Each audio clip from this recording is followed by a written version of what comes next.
I'm Asha Parekh. I'm the Director of the Refugee Services Office for the Department of Workforce Services. There are 27 million refugees in the world, and less than 1% of this population will have the opportunity to be resettled in a developed country. Refugees are people who are forced to flee their homes because of persecution on account of their race, religion, political opinion, nationality, or membership in a particular social group. Many refugees spend years in camps where they live in difficult conditions, and the lucky few have the opportunity to resettle in the US, where they again face challenging conditions, moving to a country where they don't know the culture, can't speak the language, and don't understand the systems that they need to navigate in order to live here.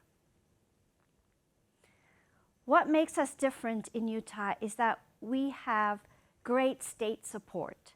From the governor on down, there is bipartisan support for refugees. We also have a great partner in the Church of Jesus Christ of Latter-day Saints who support refugees from arrival to other ways that they can help and support. We also have two very strong resettlement agencies in our state. So the two agencies that provide support are the Catholic Community Services and the International Rescue Committee. They're both funded by the state with 2 years of case management support, which provides refugees with some basics such as housing, health care, school entry support, and some other things to get settled in their first few years. We all witnessed the situation in Afghanistan. Our governor reached out to President Biden to offer safe haven to those Afghans that needed a place to live. The US airlifted 65,000 Afghans, and we in Utah resettled 900 of them. I'm happy to tell you that they are all in safe and stable housing today. The next step that we're working on now is employment. In Utah, we know that employment is the foundation to a good life. It determines where you live, how you live, where your children go to school, and what your goals and successes are for generations to come. So we have developed a system to help identify the barriers that refugees face and to help them along the way to be successful from arrival to thriving. This video was developed with MX, a tech company, and is about 2 refugee high school students who participated in an internship with MX, and they both now have wonderful careers working in tech. I'm Abdullah Kareem. I'm 17 years old. I'm from Iraq, and I'm an intern here at MX. My name is Omar Dahir. I'm 17 years old. My parents came from Somalia, and I'm an intern at MX. Omar and Abdullah are pretty awesome kids. Both of them had actually been students at the refugee center for a few years now. They've been putting in all this work, all this extracurricular work, and just showed a lot of commitment that we actually decided to give them internships. What me and Marcos are doing with the Refugee Center is volunteering and teaching refugees how to code, with the end goal of placing these individuals in software engineering positions. It really is amazing, though, to see the progress that these students have made, particularly in how much they're able to accomplish with having so little to start out with. It's a stark contrast to, frankly, in many beginning software candidates I interview, where I just feel like you've been given so much and you've actually done the opposite. The negative things that are going on in the world can be crippling.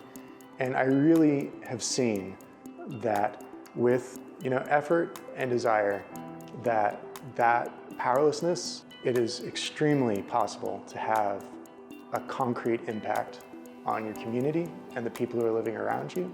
Really all it takes to shake that mirage of powerlessness is to show up, commit, and then course correct when you realize that you've got it a bit wrong.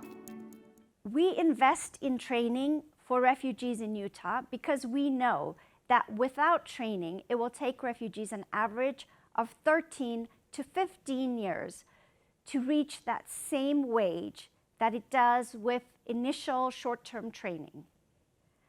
Our trainings have a few things in common.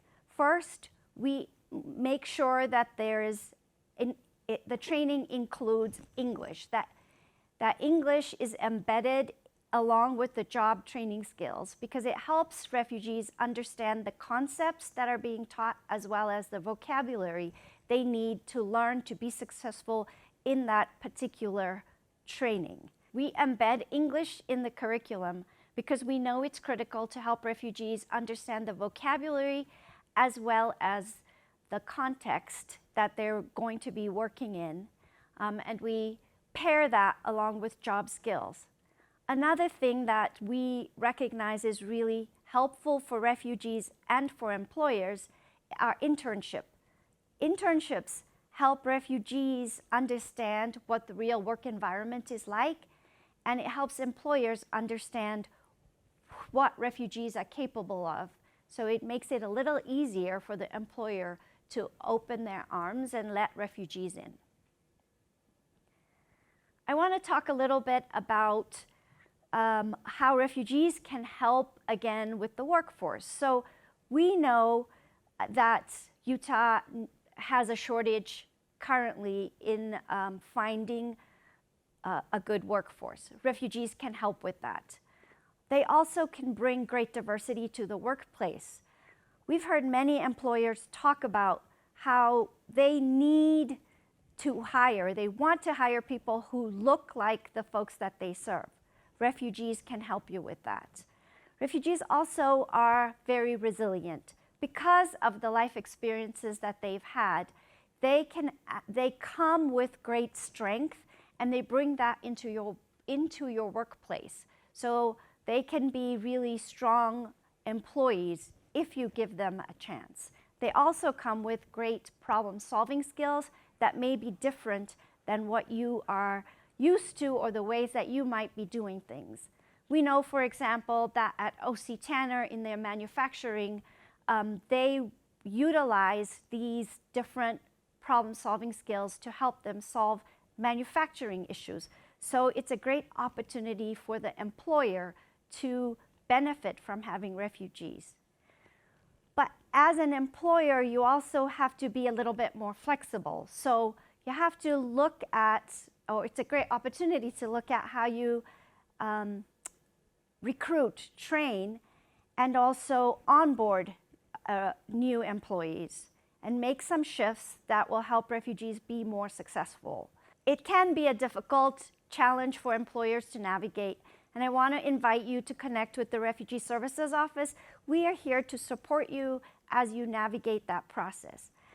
I want to also let you know that we do have several trainings that we've developed. So there are almost 20 trainings that are short-term trainings for refugees that have been developed in partnership, some of them with employers, and 4 of them are in the healthcare industry.